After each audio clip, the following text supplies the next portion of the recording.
As I'm shooting this video, because I'm shooting this video on the 9th of April, there are 2 accidents that have occurred, claiming about 20 lives. Road accidents across the country have claimed at least 1,189 lives since the beginning of the year. I do not want to be ignorant that there's also a spiritual aspect to it, as she was serving the devil caused accidents on the roads.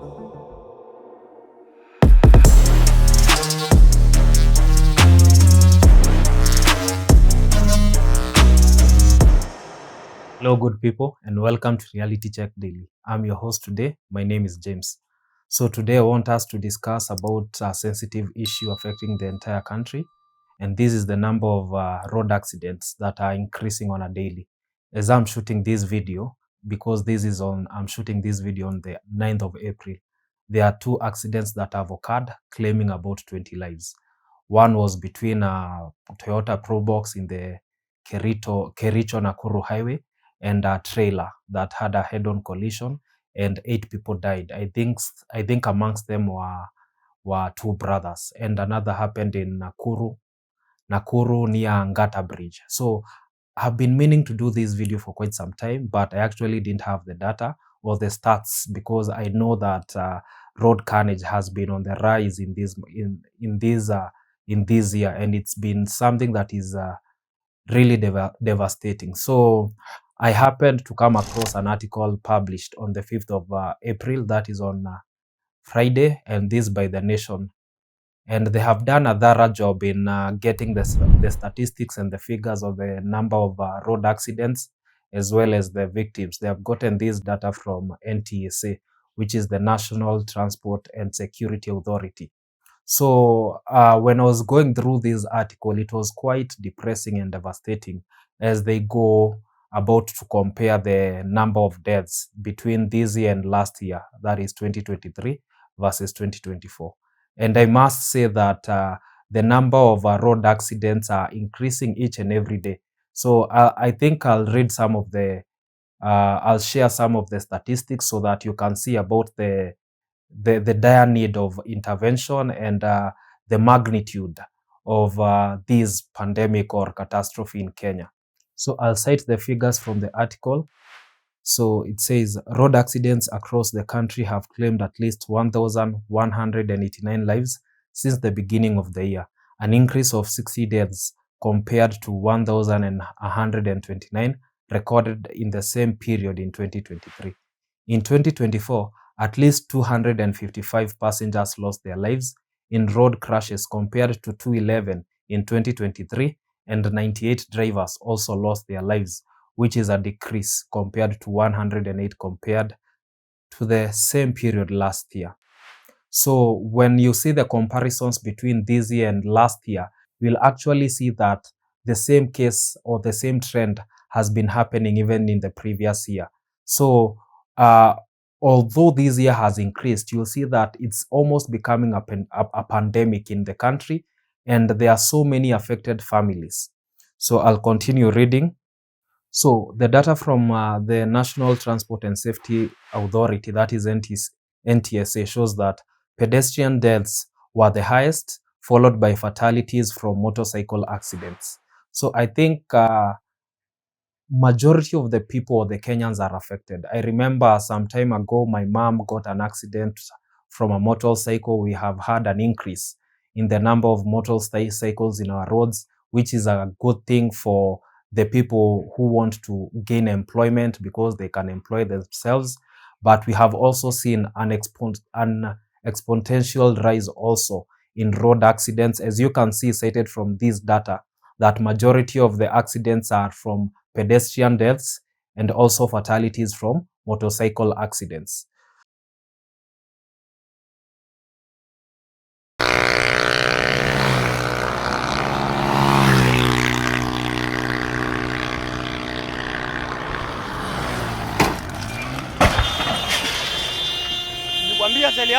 So I'll mention some of the notable accidents that have occurred just this year between the period 1st January of this year up to now.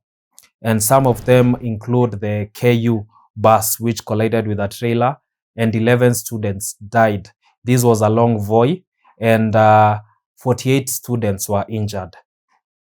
The 11 were among a group of 48 students that were headed to Mombasa for an academic trip. So that was an accident that happened most recently. It occurred in March 18th.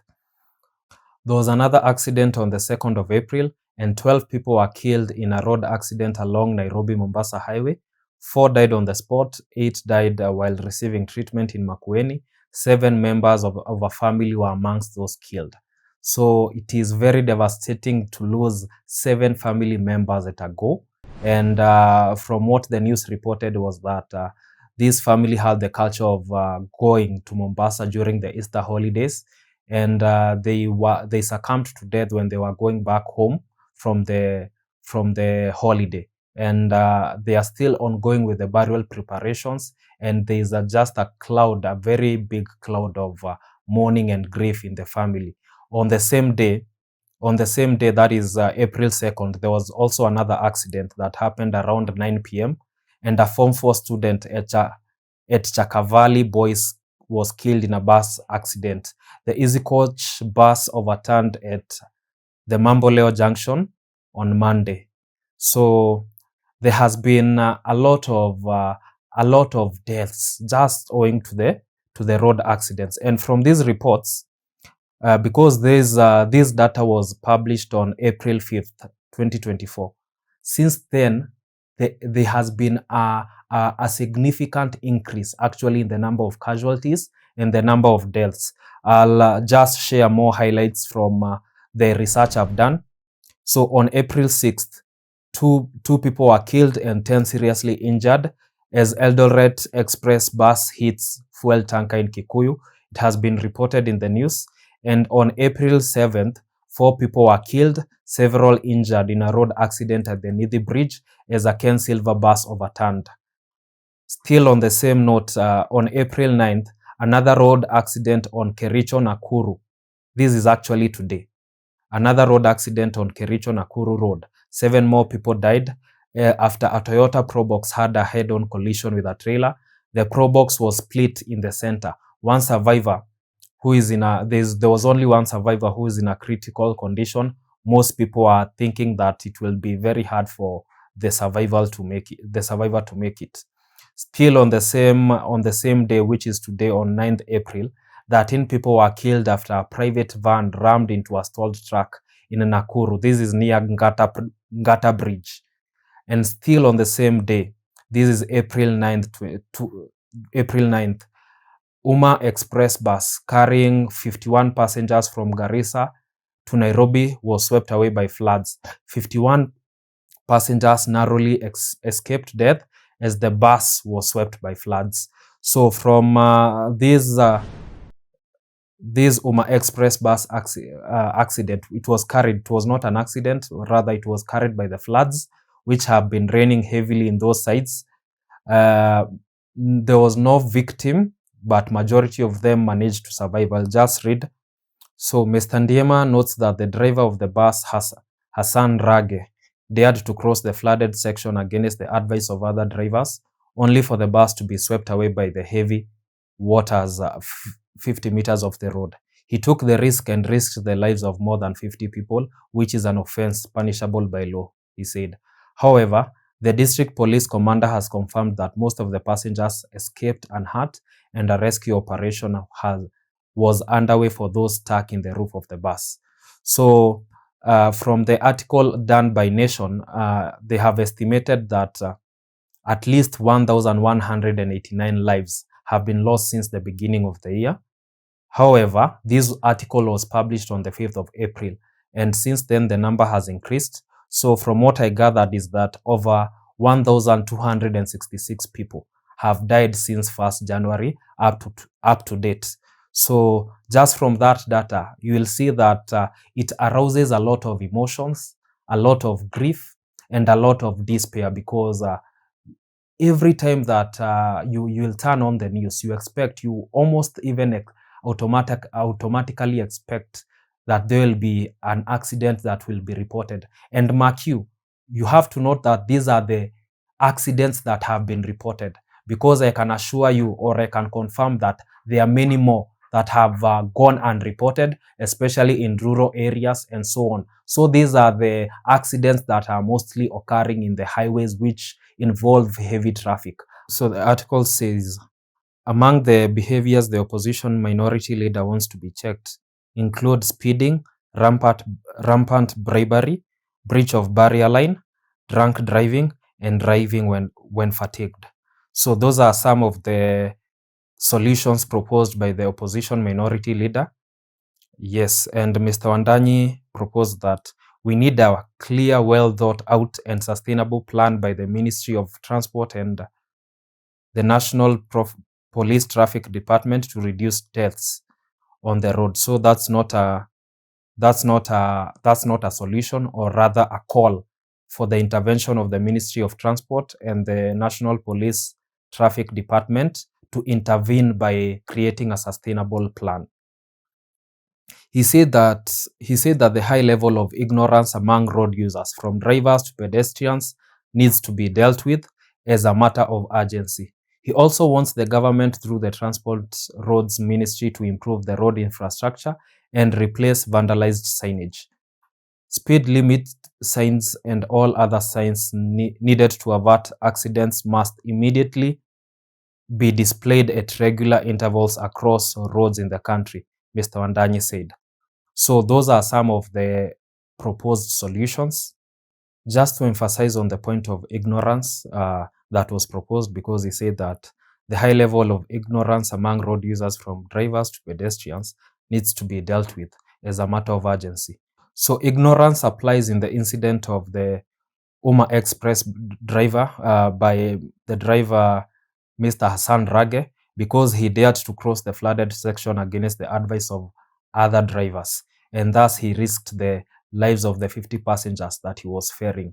So if only he could have listened to the advice of even the fellow drivers, this risk could have been averted. And we thank God, and we are extremely grateful that nobody up to far, I have not had any report of anybody who has succumbed to death. I want to implore all the authorities concerned with the safety of our roads that there has been a lot of bloodshed on our roads, and the matter should be treated with the seriousness that it deserves. And I pray that we'll all collaborate in all facets and in all sections of the public, from the road users, the pedestrians, to the motorists, to the drivers, that if you're feeling tired, please, you can just park and rest. If you need to be somewhere in a hurry, remember that you do not need to endanger other people, and you should drive at the stipulated speed limits that have been put. It's so devastating to see people lose family members at a go. And not only that, I know there are so many families mourning, and there's so much grief in the country. We do not want it to be at a point that you do not know whether you'll come back home, because sometimes, just based on ignorance or just based on negligence, some things can become a norm or extremely normal. I believe even the life expectancy of most of the country of Kenya has been greatly affected, because we are living in turbulent and uncertain times where you could easily succumb to death. So my prayer and my sincere cry is that this issue will be resolved. And I do not want to be ignorant that there's also a spiritual aspect to it. I am a born-again Christian and a God-fearing Christian, and I believe there's also a spiritual aspect to it. I do not want to hide behind the religion fallacy or anything, because I've seen that in the recent past that the name of the Lord has been used in vain. It has been used to propagate emotions, to incite emotions, even for deceptive means and profitable means. So because there are issues that needs to be addressed by actions, but some leaders and other people have used them just to politicize, and have used religion as a way just to masquerade. I'll just cite a few examples. On the most recent doctor strike, we see that the wife of our deputy president urging that the religious leaders to pray that the strike will soon be over. And I don't think that's prudent. I believe that's ignorance, and that's not a viable solution. So that's the thin line I want to draw. there are the solutions that have been outlined even in the article, which need to be effected. So the various stakeholders in the country who are tasked with the responsibility of ensuring that our roads are safe need to implement some of these solutions. That is curbing drivers who are drunk, fatigued, who are going beyond the speed limit.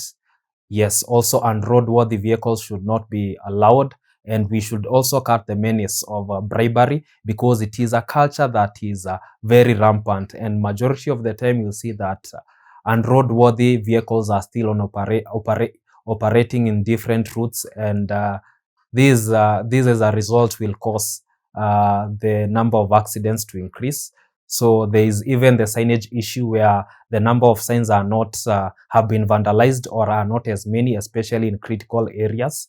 So there are all those solutions that needs to be implemented. Based on the Chakavali accident ordeal, that one student succumbed to death, one Form 4 student succumbed to death, I would say that my proposal is that students should not travel at night when they are going back home from midterm or during the end of term, and should instead travel during the day, because in this specific scenario, the students were led to travel at night.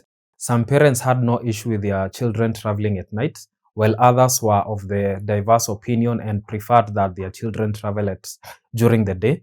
All the same, I would say that in the future that the parents should be of one mind, or rather the management should take the best course of action. Back to the spiritual aspect, I think the disclaimer took quite some time, but it was important that I put it out there, because I see that religion, Christianity, matters, faith are being used wrongly in the place where we need to take action, and the name of the Lord is being misused and used in vain.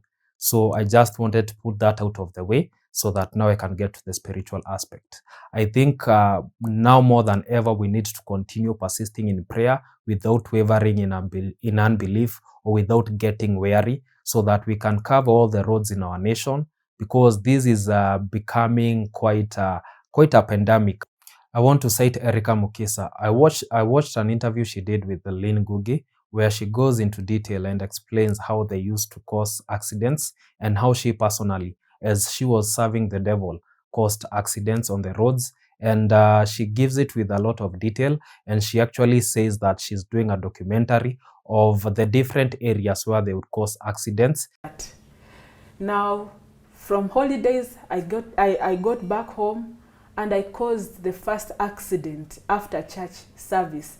In fact, I have documented it, even the place where I caused the first accident. Yeah, you've documented where yes, it's in a documentary. Yes, on our channel. Life is spiritual. Life is spiritual. Okay. But I can still also send you that clip. Yes, please. Yeah, that spot where I caused the first accident. Even my parents remember that spot.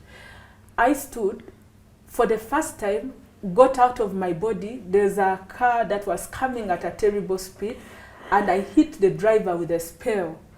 And the driver, like somebody's driving and they are sober, and then they just feel they are not themselves, and they all of a sudden the person steps on the brake. They see images, and they step on the brake, and the vehicle begins to overturn. Wow. So my parents, when they saw the vehicle overturning, they knew that it was not safe for us to stand there, because it can easily fall on us.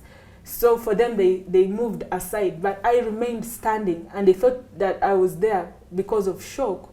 Yet, wow, my soul had now moved out, and I was causing that accident. Now, by the time my mom is coming to touch me and to say, get out of this place, it's not safe, you know. In fact, I survived to die that day, because had my mother touched me before my soul coming into my body, I would have died. When a person astral projects and they leave their body, they are not supposed to be touched until the soul comes back.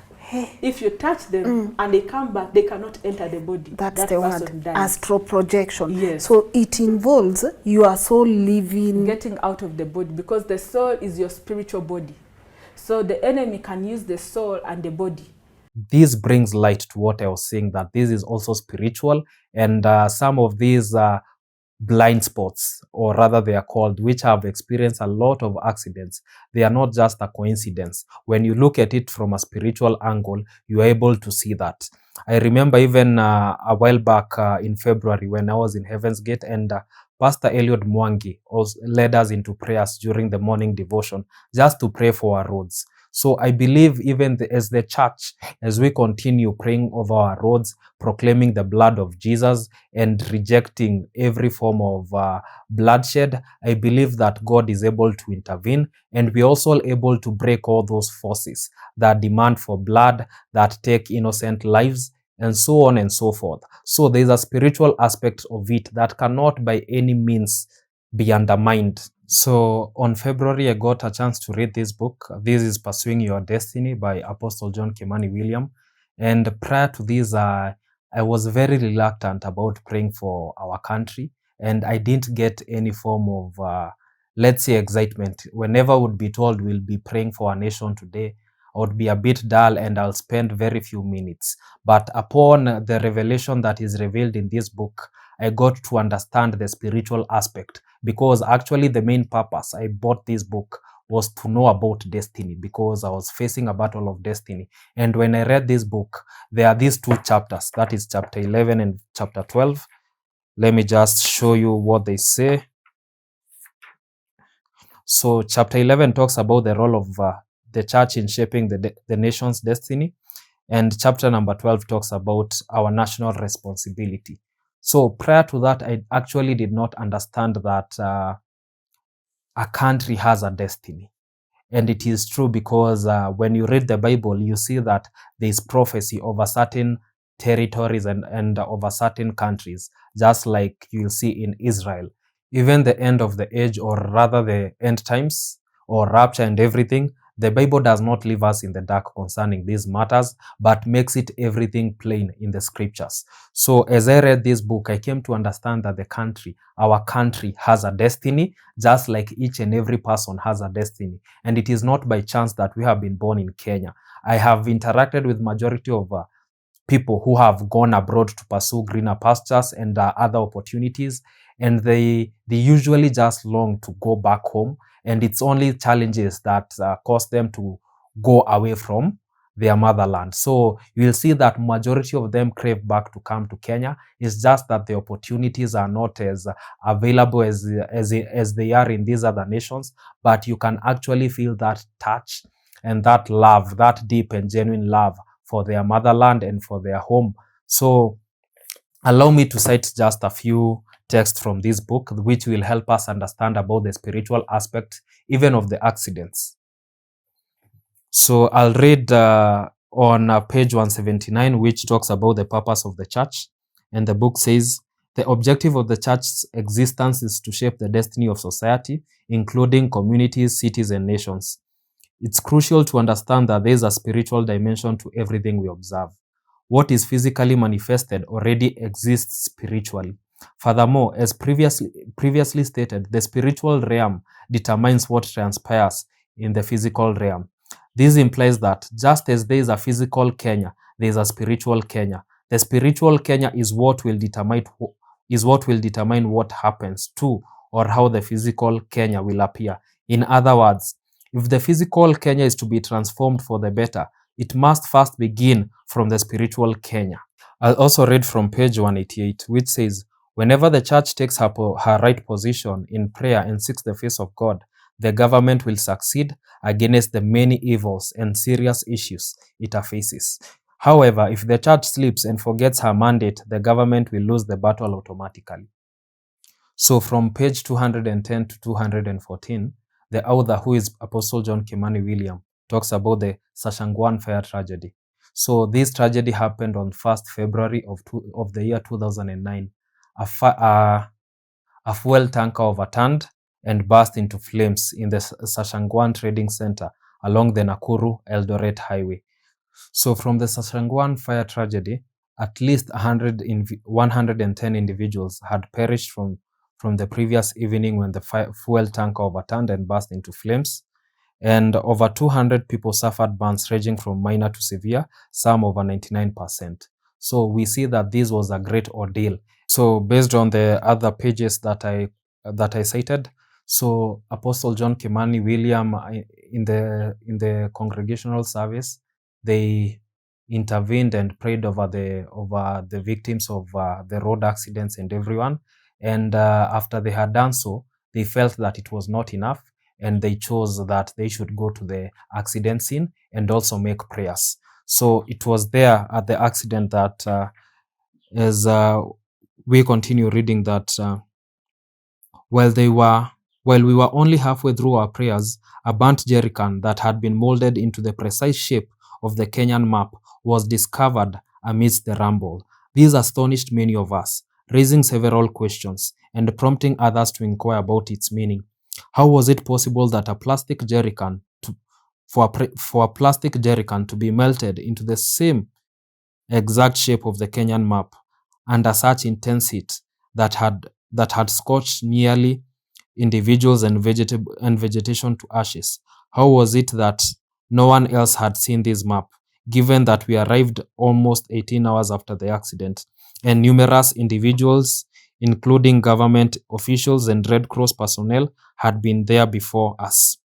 So just based on the incident, because I'll post the photos and everything so that you can just go and read the story.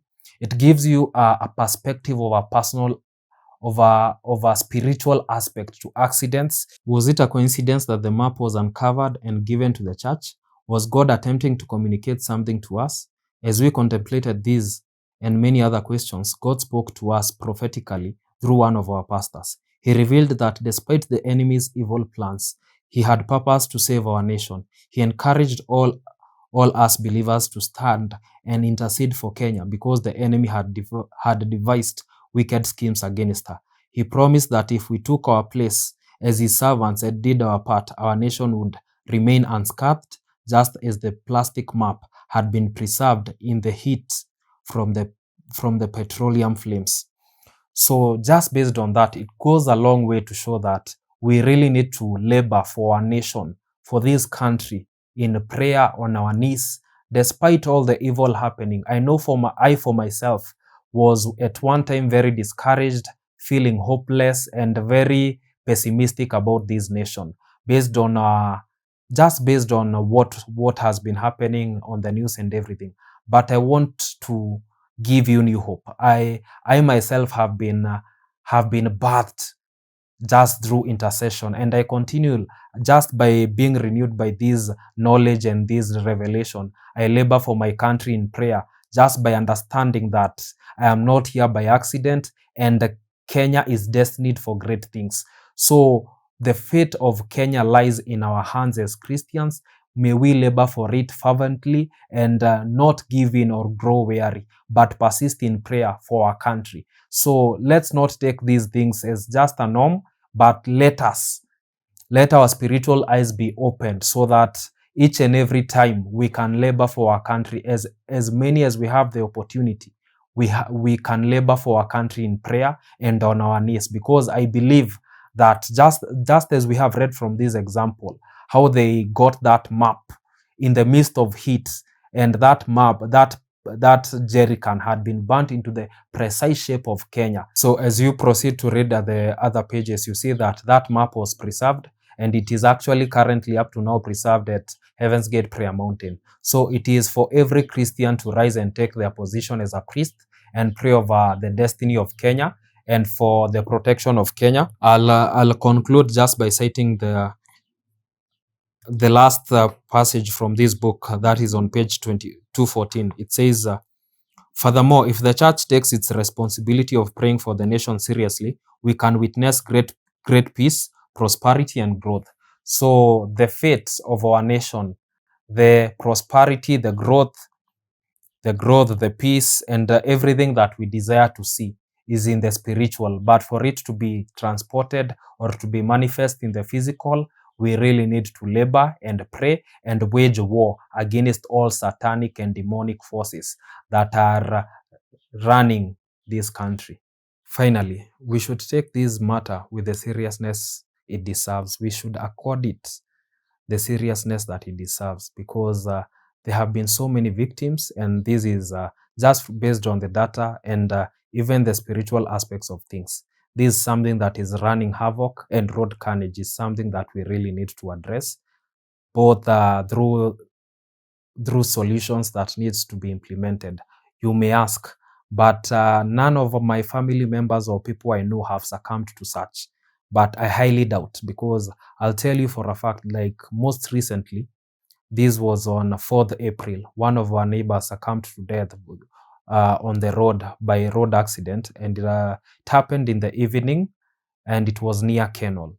And when I went to grieve and comfort the family, it really pierced my heart, because Mr. Peter left behind a young widow and 2 children, and you could just see the devastation that the family was going through. So in one way or another, if we are not the victims, we know people who have been affected. So this makes it quite a serious issue.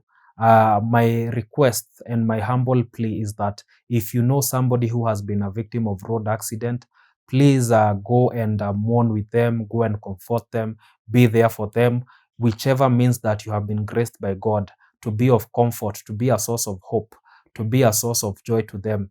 May you use it, and may you be keen and deliberate to be a source of peace. And over and above, it is my prayer that we'll see an end to all these road accidents. Let's not make it normal. Let's not normalize it. It's not normal that the life expectancy of Kenyans is slowly dwindling away, and all vices in our society that are happening in whatever form or fashion, because in this video I specifically just speak about road accidents. Let's not normalize them, but let's take initiative in every means, by implementing the solutions and by laboring for our country in prayer. So my heart goes out to everybody who has lost their loved ones, their friends in an accident. Remember in 2016, one of my primary school classmates and still my friends lost both his parents, his mom and dad, in a gruesome road accident. It happened in December, and it was reported in the news. Around 40 people, at least 40 people lost their lives. And it happened in the Nakuru Nairobi highway, where a chemical tanker exploded, and a lot of vehicles which were nearby were burnt. So my friend's parents had gone to see a property that they owned, and while they were coming back from, I think, Njoro, and they had boarded Molo line, so they lost their lives. And as I grieved with my friend and mourned with him, I saw the devastation it hit that family, and my heart goes out to everybody who has lost their loved one, their friend, or anybody close to them via road accidents. I empathize with you, and may the peace of God be with you. May God, the God of all comfort you and give you peace. May He strengthen you to carry on each and every day. I know it's not easy, and no amount of words are encouraging enough, but I commend you to God, who's able to bind you up.